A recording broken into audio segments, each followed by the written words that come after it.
임신을 하게 되면 여러 가지 복지 혜택이 시작되는데요. 오늘은 임신부터 출산, 육아휴직까지 받으실 수 있는 복지 혜택의 종류와 함께 신청하는 곳, 그리고 내가 얼마나 해당되는지까지 꼼꼼히 알려드릴게요. 현금성 지원부터 일상생활 곳곳에 사용할 수 있는 혜택까지 알려드릴 테니 끝까지 시청해주세요. 첫 번째로 임신이 확인되는 순간부터 복지 혜택은 시작됩니다. 먼저 전국 공통으로 받을 수 있는 혜택부터 살펴볼게요. 아마 이거는 많이 아실 텐데요. 임신을 하면 가장 먼저 신청해야 할 것이 바로 임신, 출산, 진료비 지원을 해주는 국민행복카드 바우처인데요. 임신 확인서를 발급받아서 카드사를 통해 신청하시면 됩니다. 2026년 기준 단태아는 100만원, 쌍둥이 등 다태아는 140만원까지 지원받을 수 있습니다. 이 금액은 산부인과 진료비와 약값으로 사용할 수 있어서 임신 기간 동안 가장 실질적인 도움이 됩니다. 저도 산부인과 진료비는 모두 바우처를 사용했고 조금 남은 금액은 제왕절개 수술할 때 모두 이용해서 도움이 많이 되었어요. 또한 각종 산정검사, 철분제, 엽산제 지원, 고위험 임산부 의료비 지원 역시 전국 공통으로 받을 수 있습니다. 특히 고위험 임산부의 경우 의료비 본인 부담금 일부를 지원받을 수 있는데요. 19대 고위험 임신질환으로 진단받고 입원 치료받은 임산부는 가구소득과 관계없이 지원을 해주고 있습니다. 지원 대상은 복지로의 홈페이지에서 확인해주세요. 아래 설명란에 링크 걸어 놓을게요. 여기에 더해 서울 거주 임산부라면 추가 혜택이 있습니다. 서울시는 임산부에게 70만원 상당의 교통비 바우처를 지원합니다. 지하철, 버스는 물론 택시까지 이용할 수 있어서 병원 방문 시 부담을 크게 줄일 수 있습니다. 몸은 무거운데 사람 많은 버스, 지하철 타기 너무 힘들잖아요. 이럴 때 택시 타고 병원 진료 받으러 가면 산모에게 너무 편하고 좋을 것 같아요.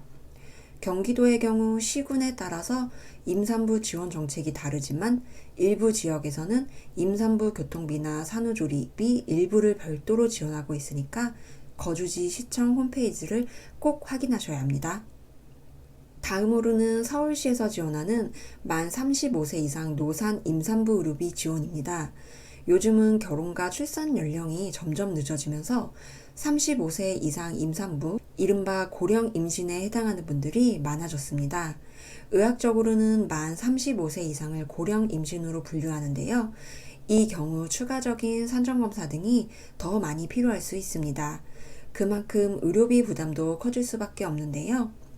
특히 산전 기형아 검사, 정밀 초음파 검사 등 필수 검사의 본인 부담금이 지원 대상에 포함되는 경우가 많습니다. 지원 금액은 최대 50만원이고 영수증은 모아서 1회에 한해 몽땅 정보 맞는키에서 온라인으로 신청하시면 됩니다. 주의사항으로는 100만원 임산부 바우처와 중복 사용이 불가하니 이 점 참고해주세요. 지금은 서울과 극히 일부 지역만 지원을 하고 있는 거로 아는데요. 고령 임산부가 많아지는 추세라서 이런 복지 혜택은 전국적으로 늘어났으면 좋겠네요. 이제 출산 단계로 넘어가 볼게요. 아이가 태어나면 가장 먼저 받을 수 있는 전국 공통 혜택은 바로 첫 만남 이용권입니다. 첫째 아이는 200만원, 둘째 이상은 300만원이 지급됩니다. 출생신고 후 신청하면 바우처 형태로 지급되며 육아용품이나 병원비 등에 사용할 수 있습니다. 저는 조리원 비용을 모두 첫 만남 이용권을 이용해서 사용했는데요. 조리원 비용이 비싸서 많은 도움이 되었습니다. 그리고 출산 이후 가장 큰 현금 지원이 바로 부모급여입니다. 0세 아동은 월 100만원, 1세 아동은 월 50만원이 지급됩니다. 24개월 동안 총 1,800만원을 받을 수 있기 때문에 실제 체감지원금이 매우 큽니다. 다음으로는 아동수당인데요. 만 8세까지 매달 10만원이 지급됩니다. 부모급여와 별도로 지급되므로 동시에 받을 수 있습니다. 2025년까지는 만 7세까지였는데요.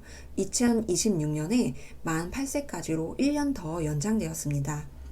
또한 만 3세 미만 자녀가 있는 가정은 전기요금 30% 감면 혜택도 받을 수 있습니다. 한전에 별도 신청해야 하니 잊지 마시고 신청하세요. 중간에 이사 가실 경우 이사 가셔서 다시 신청하셔야 합니다. 저는 이사가도 유지되는 줄 알고 신청을 안 했어서 한동안 혜택을 못 받았는데요. 소급이 안 되니 바로바로 신청해 주세요. 이제 출산 후 서울 지역 혜택을 보겠습니다. 서울시는 산모 1인당 100만 원의 산후조리 경비를 지원합니다. 쌍둥이의 경우 200만 원까지 확대됩니다. 또한 조부모가 아이를 돌보는 경우 월 30만 원의 돌봄 수당을 받을 수 있습니다. 대상은 만 24개월에서 36개월 영하를 둔 중위소득 150% 이하 가구이니 이 점 참고해 주세요. 또한 무주택 출산 가구라면 주거비 지원도 받을 수 있는데요. 전세 보증금 및 월세 기준 조건이 있으니 확인하셔서 해당되시면 꼭 지원받으세요. 서울시는 국가 지원 외에도 각 자치구에서 별도의 출산 장려금을 지급하고 있습니다. 하지만 구마다 금액이 다르고 조건도 제각각이라서 헷갈리기 쉬운데요. 국가에서 주는 첫 만남 이용권은 이와 별도로 합산됩니다.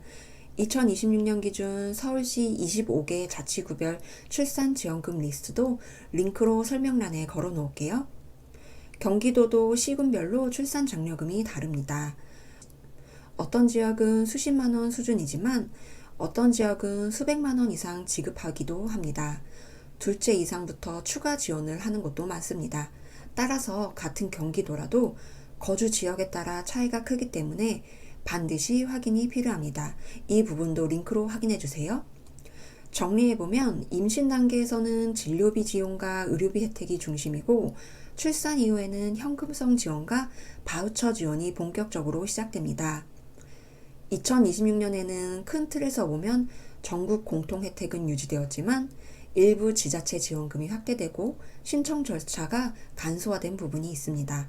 다만 대부분의 혜택은 신청해야만 받을 수 있다는 점 꼭 기억하셔서 놓치는 거 없이 다 신청해서 혜택 받으시길 바랄게요. 다음으로는 아이를 낳고 육아휴직에 대해서 알아볼게요.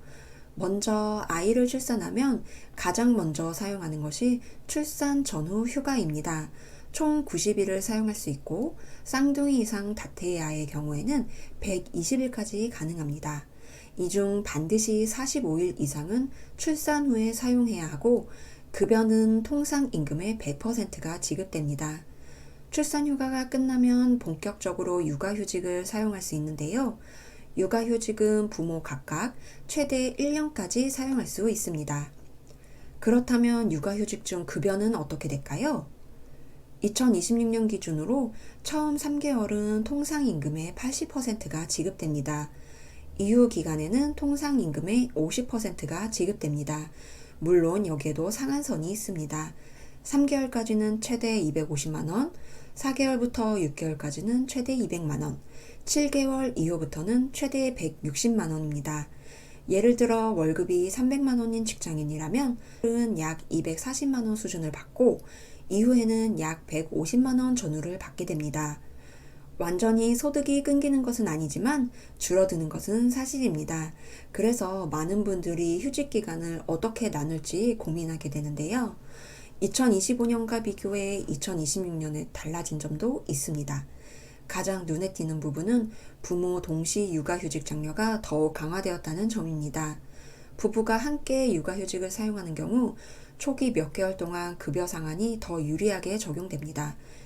특히 생후 18개월 이내 자녀를 둔 부모가 각각 6개월씩 사용하는 이른바 6+6 부모 육아휴직 제도는 2026년에도 유지되며 아빠의 참여를 적극 장려하는 방향으로 운영되고 있습니다. 오늘은 임신과 출산 복지 혜택을 알아봤는데요. 요즘 저출생 이야기를 정말 많이 하잖아요. 예전보다 지원이 많이 늘어난 건 사실이라 참 다행인 것 같아요. 그래도 막상 아이를 낳고 키워보면 아직은 부담이 큰 것도 현실인데요. 육아휴직급여나 돌봄 지원이 조금 더 늘어나면 좋겠다는 아쉬움도 있고요. 또 지역마다 혜택이 너무 달라서 부모 입장에서는 헷갈릴 때가 많습니다. 기본적인 지원만큼은 조금 더 통일돼서 아이 낳는 일이 걱정보다 희망이 되었으면 좋겠습니다. 영상 끝까지 시청해주셔서 감사합니다.